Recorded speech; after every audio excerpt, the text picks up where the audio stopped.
is already the appointed time for the subcommittee meeting, and we've also formed a quorum. And I call to order meeting of the subcommittee on proposed resolution under Section 30 of the Housing Ordinance. Agenda item number 1. Application for late membership. Mr. Chan Hak-Foong wrote to the subcommittee on the 17th of May expressing his wish to join the subcommittee. I'd like to consult members. Do you agree that Mr. Chan can join the subcommittee? Any objection? No? Then approved. Welcome to you, Mr. Chan Hak-Foong. Next, item number 2, meeting with the administration. Can we please invite representatives from the government to join us?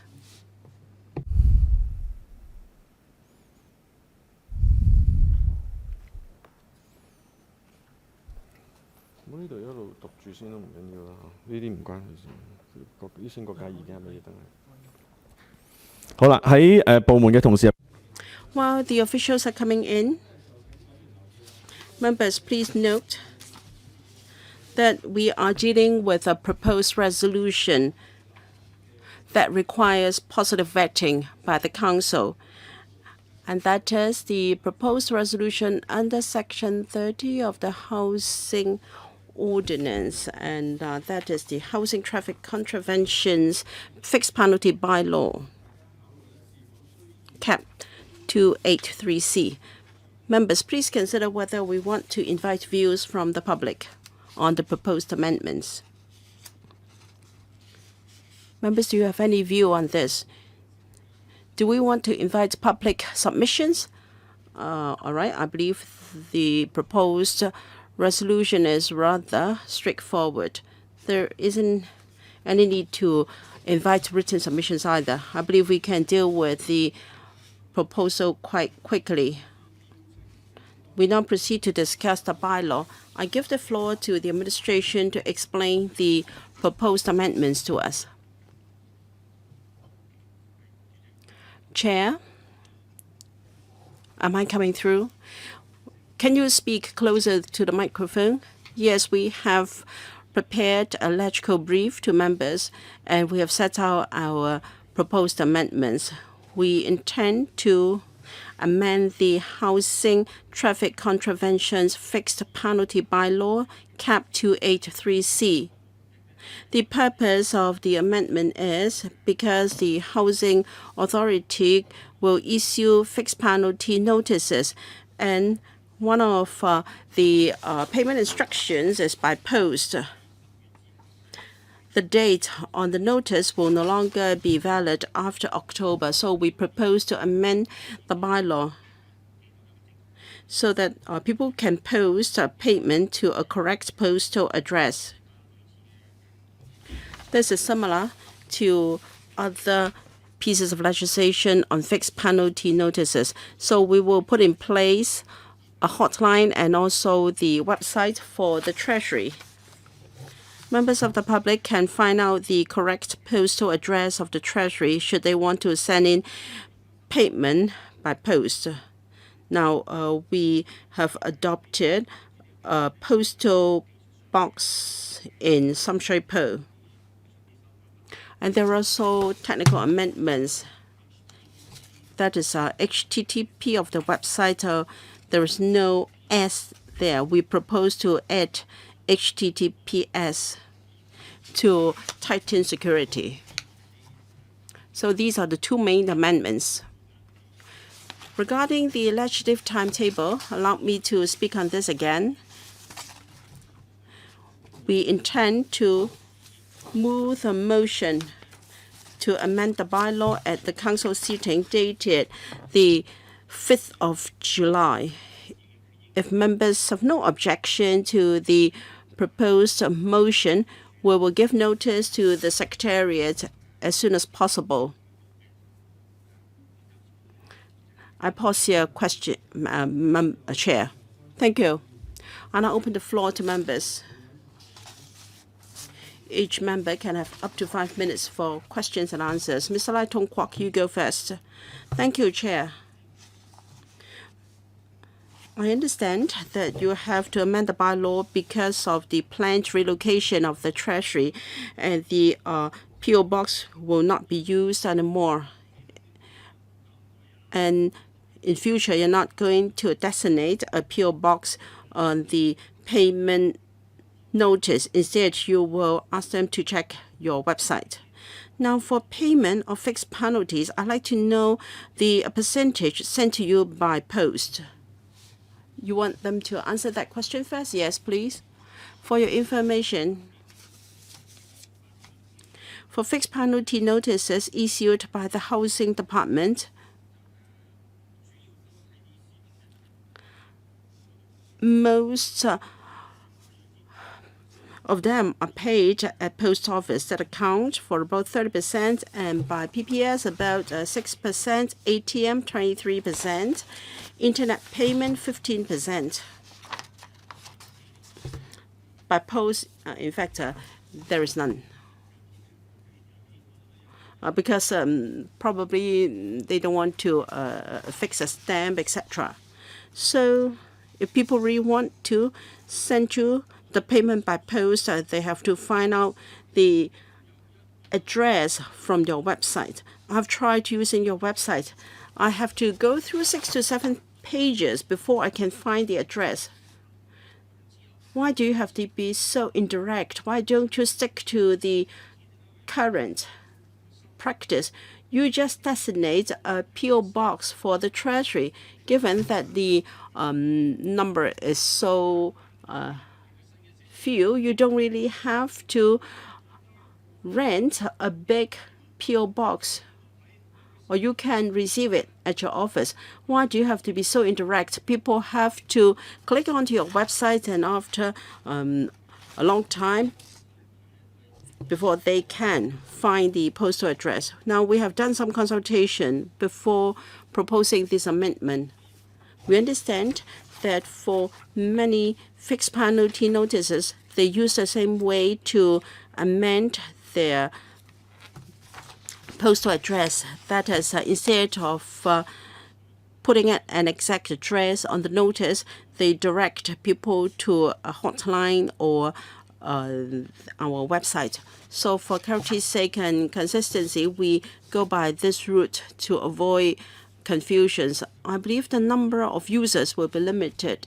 From 2021 to 2023, very few people paid the fixed penalty by means of post. I've tried using the website. I was able to find the information, but probably not many people will go by this route because there are other very convenient way of payment. I hope that addresses the member's question. Have you checked with the Treasury? How come they have adopted this approach? Can I defer to another colleague? Sure. We have tried to understand from the Treasury. They agree to this approach to update our fixed penalty notices.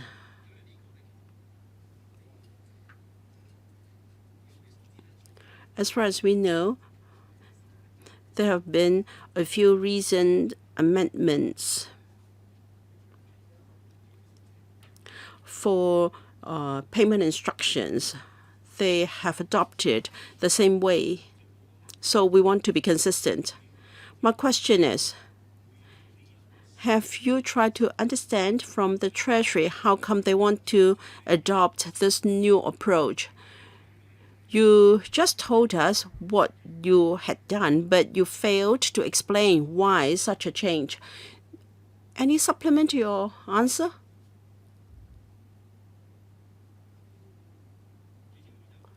Chairman, if I may have a go.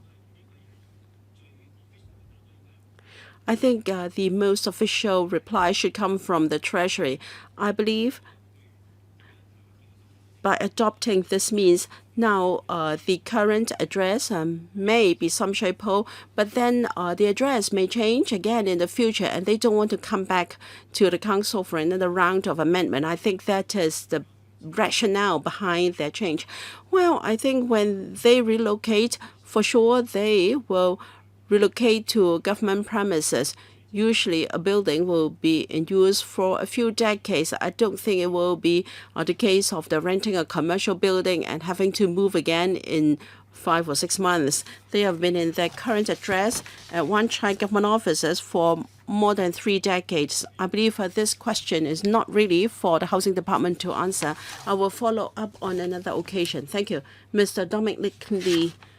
Thank you, Chair. When I read the paper, I thought there was a typo. You talked about planned relocation of the Treasury, and you would like to update the payment instructions on the notice.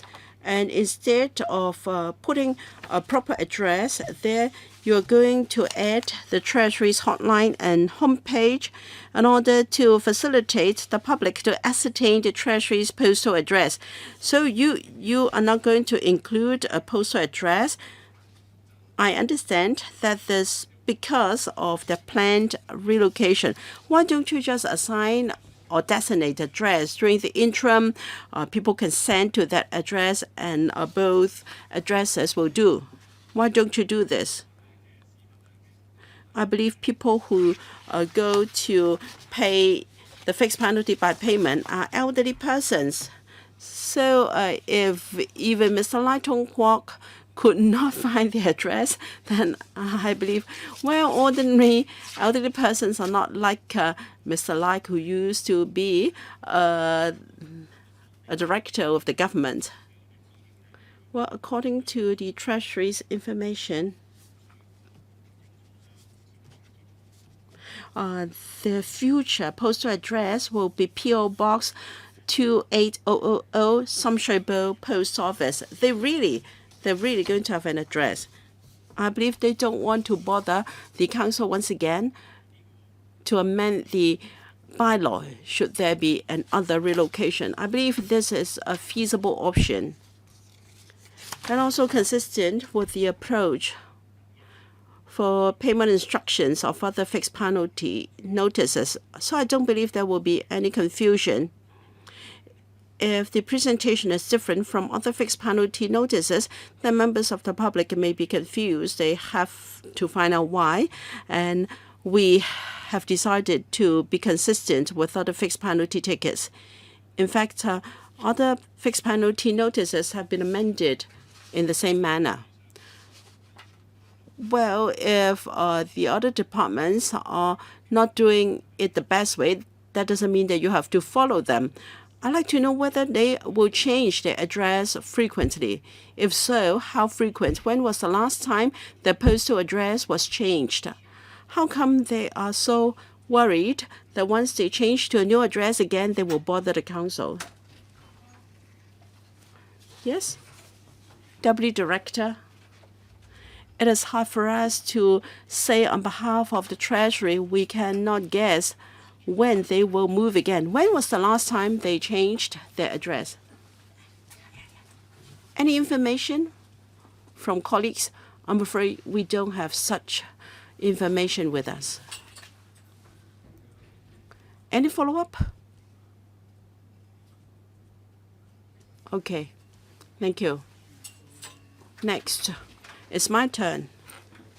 First, I want to thank the administration for meeting with us. Of course, you may ask, why have we invited you to come, given that it is just a simple change of your address? This is because you are talking about housing traffic contraventions. Now, I've got a few questions. I'd like to understand the amount of fixed penalty. And secondly, in the past 3 years, how many fixed penalty notices have been issued by the Housing Department?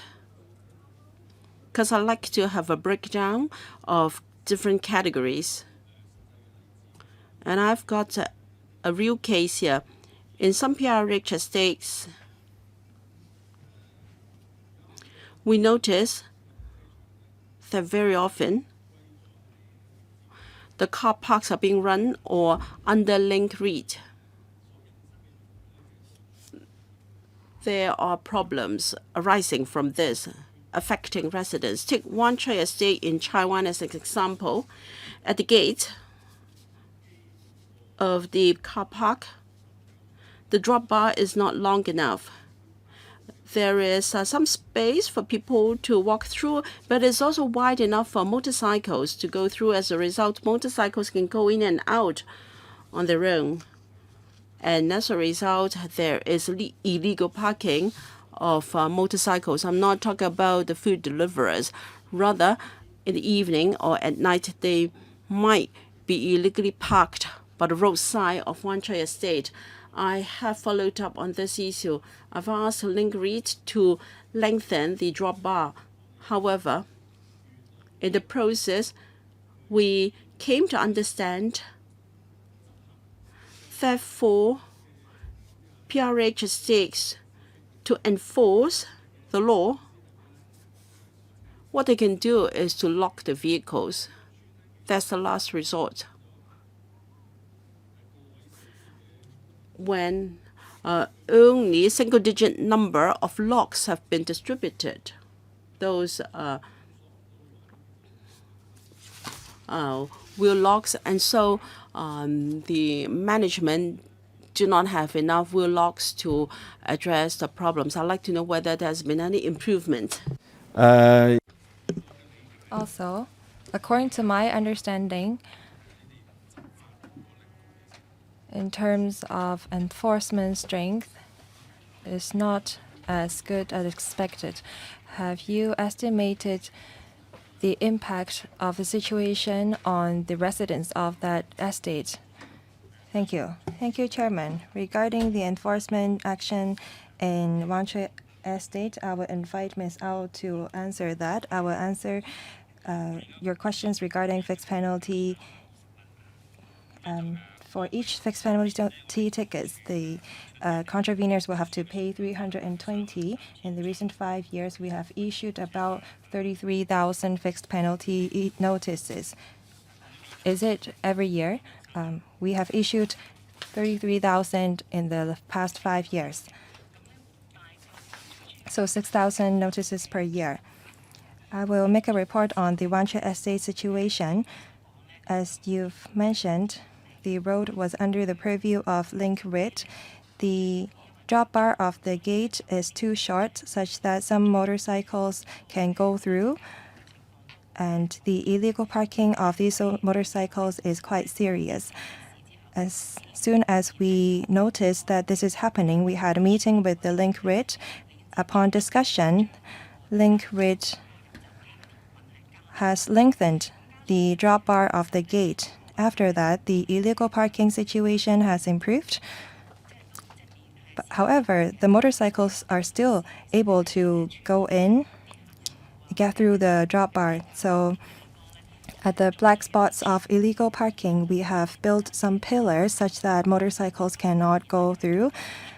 After the pillars are constructed, sometimes the trolleys for children or goods cannot get past. We hear some concerns regarding this from residents and district councillors. Now we put some wheel locks there such that residents can inform security guards of our management offices to unlock the pillars so people can go through. The situation has improved overall. Thank you. I will put further question in my second round. Mr. Lai Tong Kok. I would like to ask about the fixed penalty tickets. Is it written by hand? Yes, we fill out the fixed penalty notices by hand and we distribute physical notices. As we understand that the police, for their traffic wardens, they issue fixed penalties by using new devices. so they can take a photo of the registration mark of the vehicles with their mobile phones, and a fixed penalty tickets can be printed. This is a more accurate way to take enforcement action because there were disputes regarding handwritten fixed penalty notices in the past, and they were taken to the court. Do you have any plan to introduce these new devices such that your enforcement actions can be taken more effectively? Because if the contraveners do not pay the fixed penalty tickets, you will have to follow up. And there is a significant manpower work involved. Deputy Director? Thank you, Chairman. We've noticed that the police has adopted electronic means to issue fixed penalty notices to drivers who have their cars illegally parked. They just have to scan the QR code before they issue the fixed penalty tickets. So in terms of information, it's very accurate, but we have to look at the cost effectiveness. I have some statistics on hand. In the past 5 years, the number of fixed penalty tickets issued by the police is much larger than ours. They issued 1.3 million. However, we issued only 33,000 in the past 5 years. So we issued much fewer fixed penalty notices compared with the police. If we have to develop this electronic device to issue fixed penalty notices, we think that it may not be as cost effective. If in the future we can purchase ready-made devices for us to issue fixed penalty notices, we may do that. This is worth exploring. That's all for my response. Chairman, I have a follow-up question. Why do you have to develop a new system? Because currently, the police is adopting this system that is applicable to all streets in Hong Kong. If you, the housing department, want to use this device, why don't you just ask them to purchase a few more devices for you to use? Is there a back-end control system for this device? It may not be the case, Chairman. My colleague Angus has explored on this topic with the police to see if it's technically feasible for the system to be introduced to our department. I will invite my colleague Angus to talk about this. We have talked to the police because for their system, they went through the procurement procedures before they laid hand on this system. If we borrow the system from the police,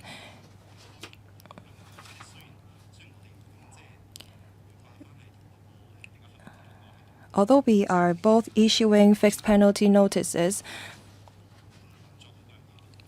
the housing department's operation is different from that of the police. If we have to introduce this electronic fixed penalty notices, we have to develop an individual system and we have to procure some devices as well. If we introduce this system, then we will obtain some information and experience from the police.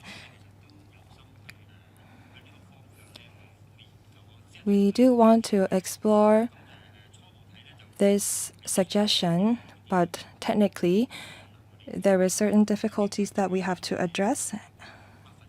And we understand that the police is not adopting electronic issuance of fixed penalty notices 100%. They also use written fixed penalty notices. That's what we learned from them, and we will keep a close eye on the development. And we will also draw experiences from other departments that will also issue fixed penalty notices. Thank you. Mr. Chan Kok-fong for his first round. Thank you, Chairman. So who is empowered to issue these fixed penalty notices under the legislation? Because a lot of car parks have been outsourced. So do these outsourced management offices have the power to issue fixed penalty notices, or are only housing department officers allowed to issue fixed penalty notices? As you are changing the postal address, why don't we just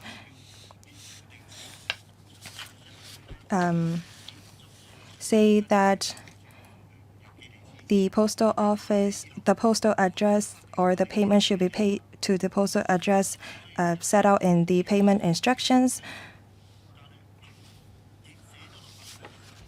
If you just put the address on the fixed penalty notices, then people would know where they should send their payment to. Why don't we just do that? Deputy Director, please. Thank you, Chairman. Regarding who can or who is empowered to issue fixed penalty notices,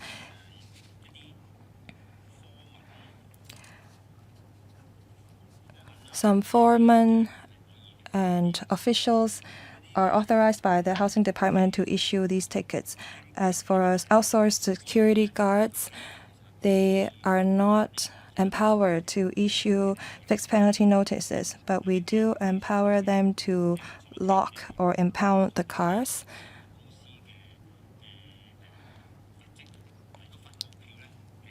But as for issuance of fixed penalty notices, they will have to be government officials or foremen empowered or authorized by the housing department. The housing managers, assistant housing managers, and foremen. As for the flexible approach that you suggested in printing the fixed penalty notices, because the fixed penalty notices have been printed in the legislation, so if we have to amend the fixed penalty notices, we have to go through some legislative procedures as well. There may not be actual benefits on that. If necessary, maybe I invite our DOG colleague to elaborate on that. Because the tickets is printed in the legislation.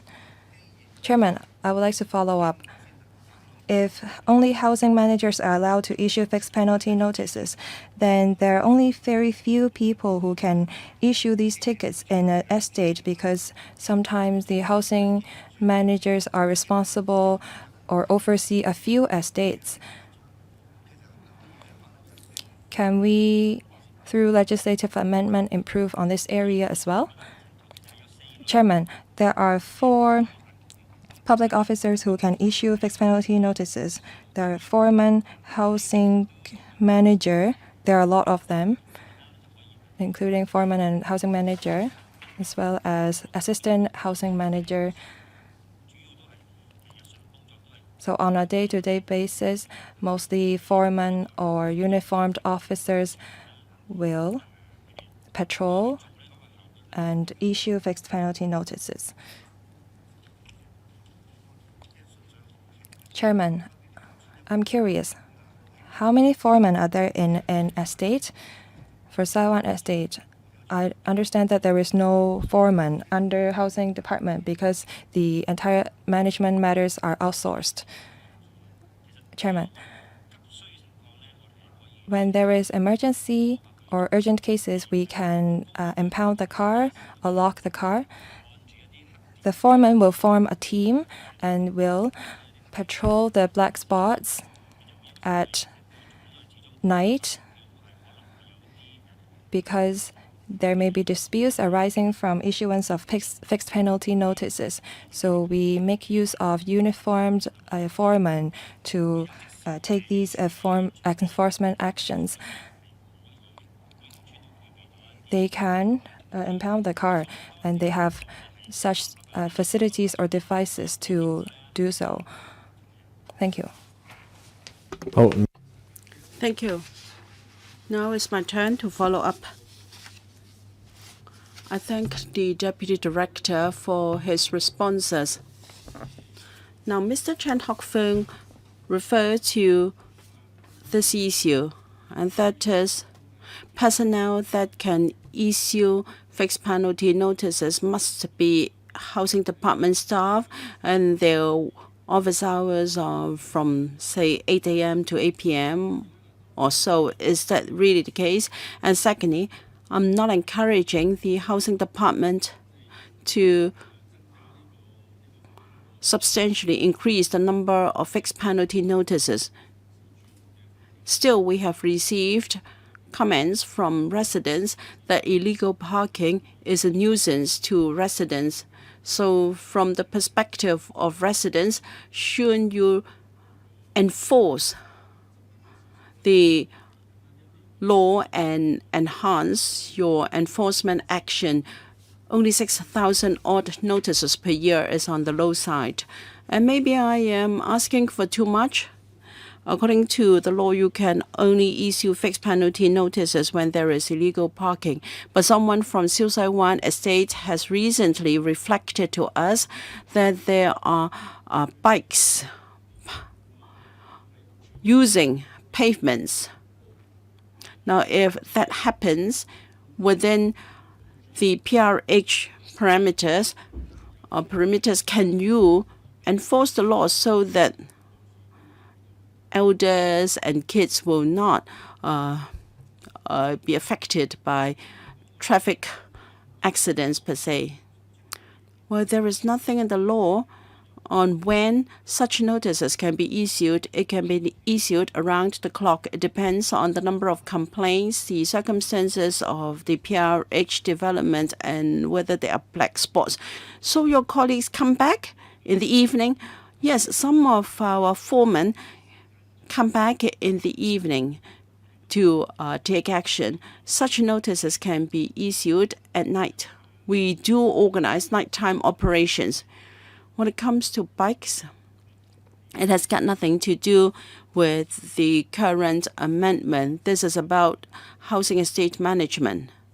Perhaps I can direct a question to our estate management people. Well, our security guards can drive those bikes away. If a bike is parked, it will be regarded or it will be seized or confiscated. And if the bike is running on our pavements, then our security guards can stop them. Have you ever enforced the law? Usually when we drive them away, they won't deliberately linger. In general, we just exercise our management authority, and that will do. And if there is a particular housing estate with this problem, we can enhance our enforcement or management work. You should urge them to use roads instead, because we have received quite a lot of complaints from parents. Members, do you have further questions? If not, we go to the clause-by-clause scrutiny of the bylaw.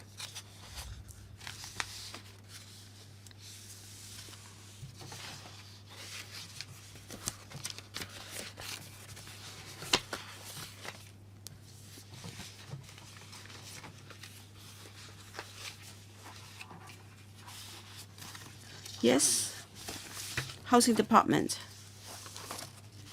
Can you lead us in the discussion? Although the clause-by-clause scrutiny is not going to be complicated.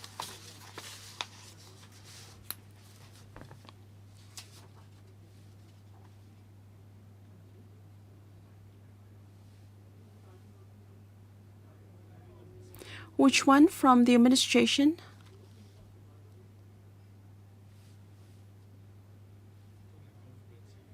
We just go through the bylaw.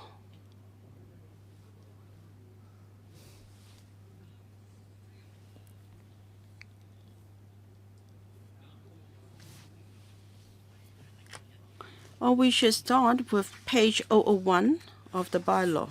The first, you can see there, the arrow pointing upwards.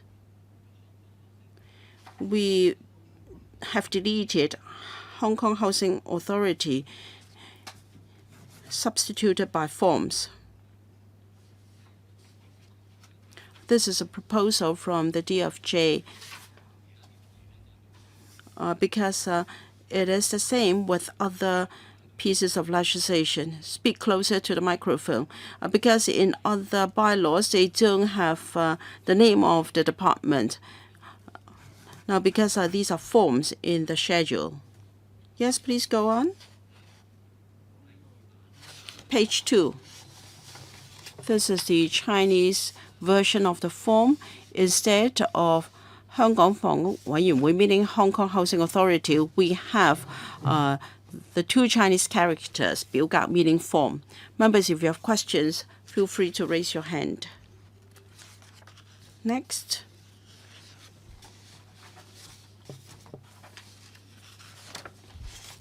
We go to page 9.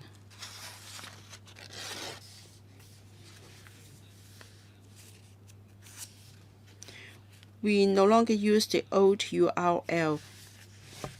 Instead, we've added this new format of website, https, and then www.try.gov.hk. Any question? Please go on. The next amendment. By the same token, we have replaced URL with the new website link. Page 10. The amendment here is to add post office letterbox designated by the Treasury instead of the old address. And the square there in Chinese to mean for information on the post office letterbox designated by the Treasury.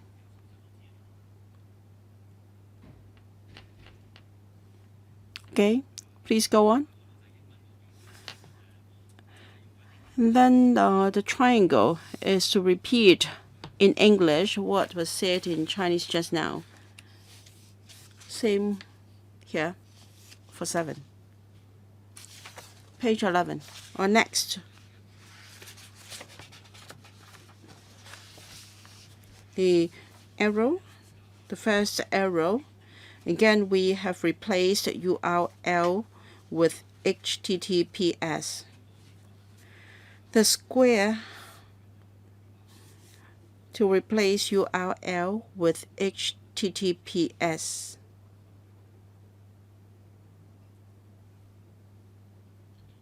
Okay, clear? The triangle is the English version. In fact,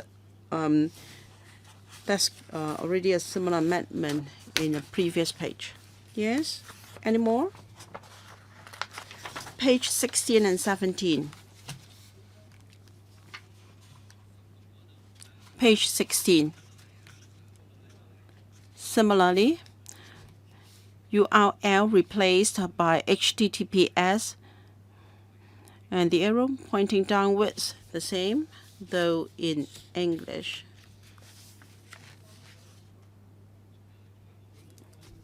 Further down, the previous one was Schedule 1 and this is Schedule 2. They are more or less the same.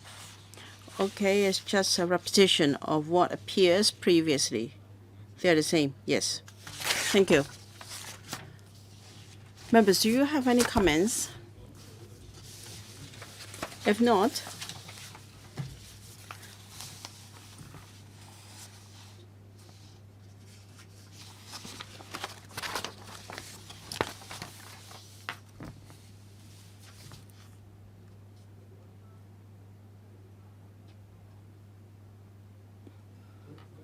thank you very much. The administration has already withdrawn the notice for moving the resolution. Now, the subcommittee has wrapped up its work, and the administration may in accordance with ROP 29.1, give notice to the Secretariat for moving the motion. I'd like to know whether the administration plans to move the motion at the council sitting dated the 5th of July. Yes, we do, Chair. Then there should at least be 12 clear days of notice, and that is, notice should be given to the council by the 17th of June. Any views on this, members? If not,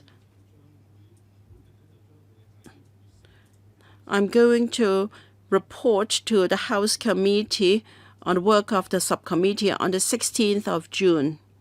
And the deadline for giving notice of amendment to the resolution is the 27th of June 2023.